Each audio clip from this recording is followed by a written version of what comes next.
Across the Aisle segment tonight, it is time for a special prosecutor to be appointed to investigate Hillary Clinton.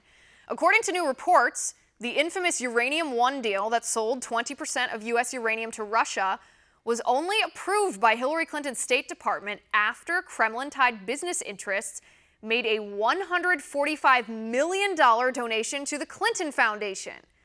Now, since the election, Democrats have been screaming about Russian influence on U.S. politics, and I get that. We don't want foreign governments playing a role in our elections. So why aren't Democrats calling for a special prosecutor to investigate Hillary Clinton's relationship with Russia then? With me now, history professor and author of Obama's America, A Transformative Vision of Our National Identity, Ian Reifowitz. Ian, good to see you. Always good to be here, Liz. Thank you. All right, Ian, let me ask you very simply here. Why wouldn't we appoint a special prosecutor to investigate Hillary Clinton and the Obama administration, but not them specifically so much as the two scandals that involved them, the Uranium deal and the Trump dossier? This reminds me of last Monday when Fox News talked about hamburger emojis for a few hours after Robert Mueller made his big announcement. This is what we do when we want to distract, when the Trump administration wants to distract from the real things that are going on, the dumpster fire that's going on in their White House.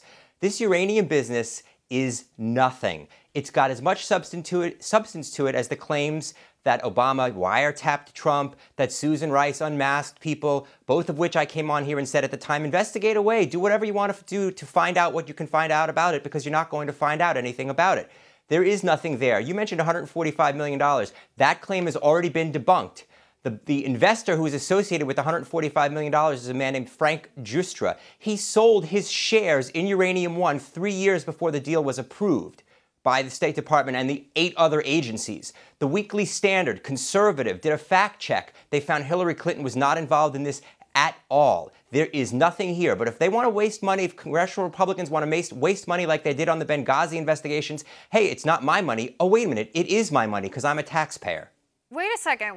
There's so many things in that. First of all, why wouldn't we investigate this? Because it's important that American citizens have confidence in our government. The $145 million, you realize that these types of business deals, pay-to-play schemes, don't happen in a matter of months. The fact that he sold his shares 3 years before, and by the way, the guy you're talking about, Geistra, is a Canadian mining magnate. The fact that he sold his shares in Uranium 3 years beforehand means nothing.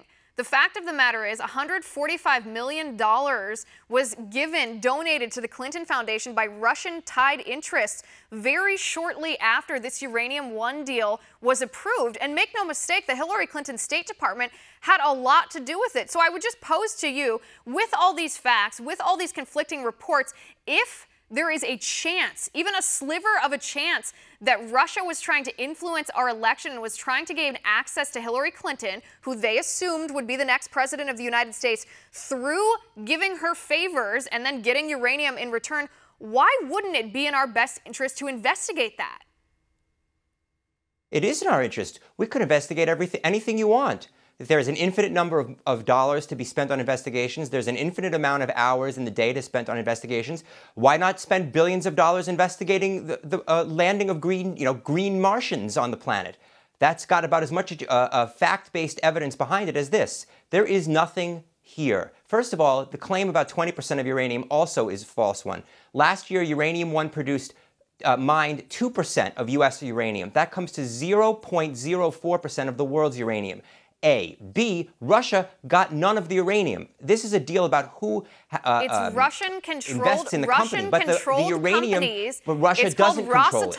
Russia doesn't control it. Yes, it does. It's called Rosatom, and it is closely tied to the Russian nuclear cluster.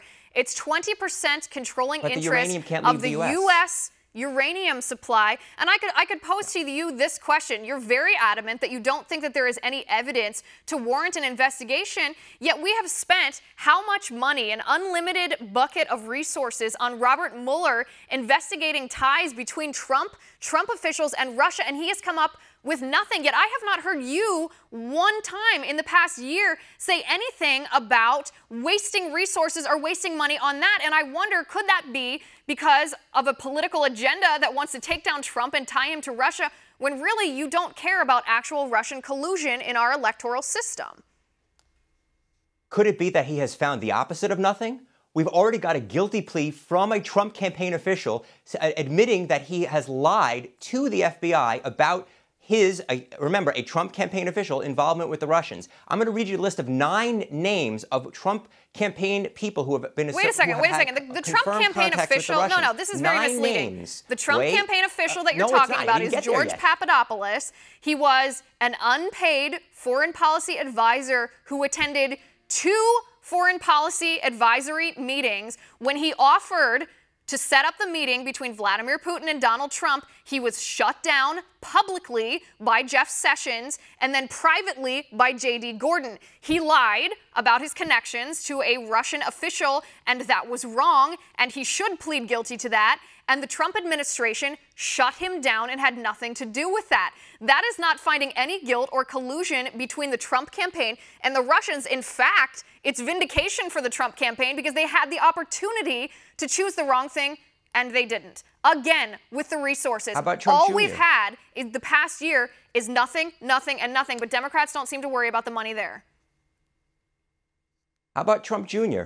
How about the 9 campaign officials besides Papadopoulos? You've got Carter Page, you've got Paul Manafort, you've got Donald Trump Jr., Jared Kushner, J.D. Gordon, Jeff Sessions, and Michael Flynn, who was probably about to be indicted, who all have met with Russian campaign officials. This was after Mike Pence, just before the inauguration, answered, of course not, when he was asked, have anybody from the Trump campaign met with Russians? That's 9 people who met with Russians after Pence said, of course not. Is that illegal to do? Trump Jr. today, there's more news from Trump Jr. today. Is that illegal to do? About him having offered an illegal quid pro quo. No, let me answer my question. Is that illegal to meet with Russians? No, but it's a lie if Mike Pence says, of course not, nobody met with Russians. That's 9 people to go against what Pence said. What else has Pence lied about? And Donald Trump Jr. might be in very serious danger because he violated a law called theft of honest services when he offered to review the Magnitsky Act and then asked for information from this I read that Russian lawyer report too, and it was anonymous campaign. sources and unsubstantiated. So I will wait to pass judgment and to commentate on that out of respect for viewers until we actually know the facts of that, because I am not participating in a witch hunt against President Trump. The point of this segment is it's hypocritical, it's disingenuous for Democrats to claim that they worry so much about Russian collusion, which is something we all should worry about, regardless of which side of the aisle we sit on. And then when it comes to something that might ding the Democratic Party or might be associated with Hillary Clinton, one of the worst Democratic candidates that we've ever seen, Democrats don't care at all. They don't care at all, and that's hypocritical. Ian, I do thank you for coming on the show. I enjoy our conversations. We'll see you next week.